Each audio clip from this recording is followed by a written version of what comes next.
Hello everyone. Today I would love to discuss with you what kind of mistakes do foreign companies make when doing business in my country.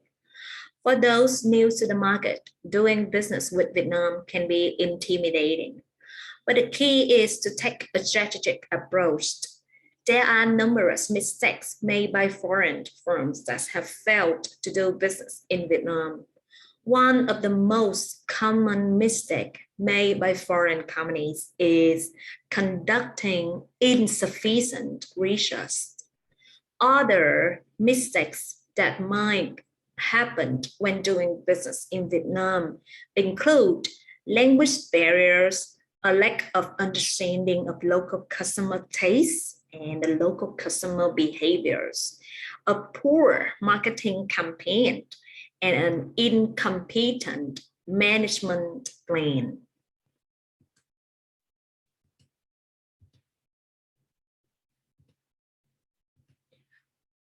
There are two cases that will be discussed today to help you to have an in-depth look and explain how two big corporations in the world they still made some mistake when doing business in Vietnam. And then we can come up with proposed suggestions to solve some mistakes that other businesses might have. So the first case says, I want to share with you today is Alibaba. It's a big Chinese corporation in e-commerce. Alibaba bought a stake in Lazada Group in April 2016 to begin the investing in Southeast Asia potential pie. Southeast Asia, according to Lazada, CEO Maximilian Bittner, is an appealing consumer market driven by the fragmented and diverse mobile usage trend. This market has a lot of room to grow, and the modern retail business is still new and a lot of rooms for e-commerce development. Southeast Asia seems like the logical move for Alibaba as it's bought a controlling stake in Lazada at the time when the Lazada was the region's largest e-commerce company for $1 billion in 2016.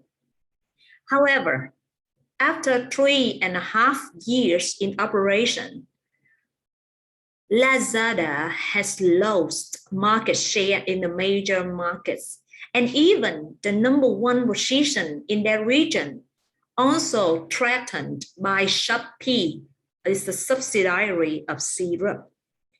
And even in Indonesia, Lazada last year dropped from the first to the fourth rank on the list of the largest e-commerce companies after Shopee, Tokopedia, and the Bukalapak.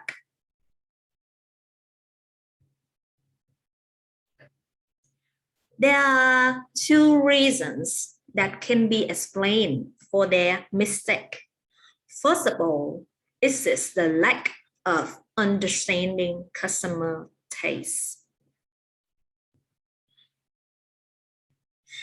Alibaba Vietnam branch plans to win with toilet paper last year. Toilet paper is a popular online item in its home nation of China, where the company is based. Alibaba is able to sell these goods online at an extremely low price by purchasing enormous amount of paper worth $100,000. However, Vietnam e-commerce market differ from that of China. Customers did not hurry to buy toilet paper as expected by Alibaba. And as a result, the Lazada brands in Vietnam only sold a very small portion of the initial target. They have a good and affordable sources of supplies, but they don't grasp the Vietnamese shopping style and consumer behavior. Toilet paper has never been a popular item to purchase online. Furthermore, the Vietnamese internet buying market is still small, and there are not enough customers to increase the price that the CEO of Lazada in Southeast Asia expected. And the second reason I'd like to point out with you is that the CEO made some wrong strategic decisions. Almost all of Lazada former management before it was acquired by Alibaba have been replaced by Alibaba employees by the end of 2018. Since 2015, Max Zhang has served as a company CEO, overseeing several of the company's foreign operations. Mr. Max Zhang has never lived abroad, including in Vietnam, and prefers to communicate with local leaders in Chinese rather than English. Zhang is a rather immature management, according to an unnamed leader who has not experienced directing a corporation.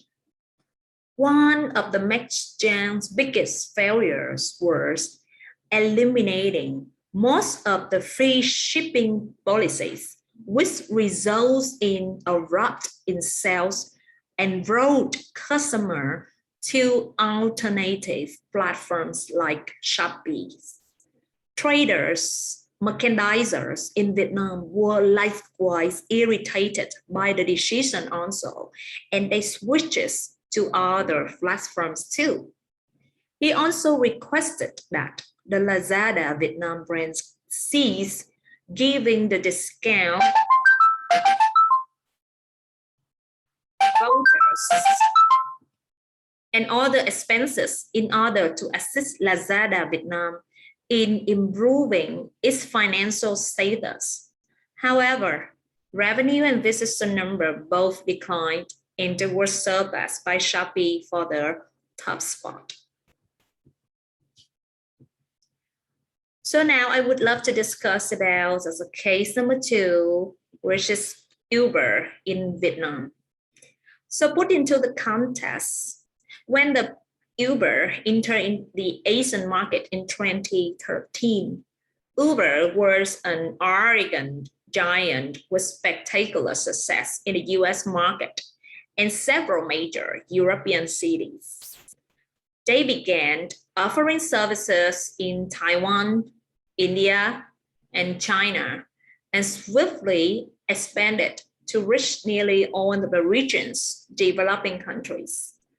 What works in the United States, Uber believes, will also work in China, in India, and Southeast Asia.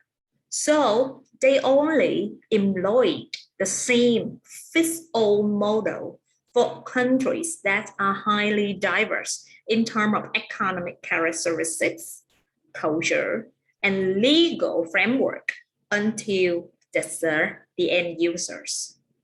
Uber intends to employ aggressive marketing strategies such as hit fast, win fast.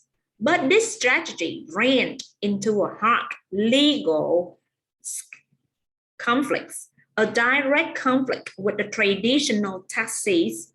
Second reason is a lack of understanding of the financial habits of local people who always pay cash as a form of the payment, but Uber system only facilitated the credit cards.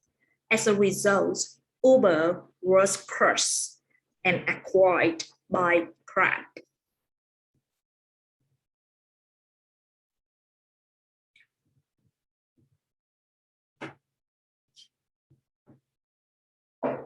So some of the failures, mistakes that some companies made Now we can have concluded some of the lessons that we might have learned so far.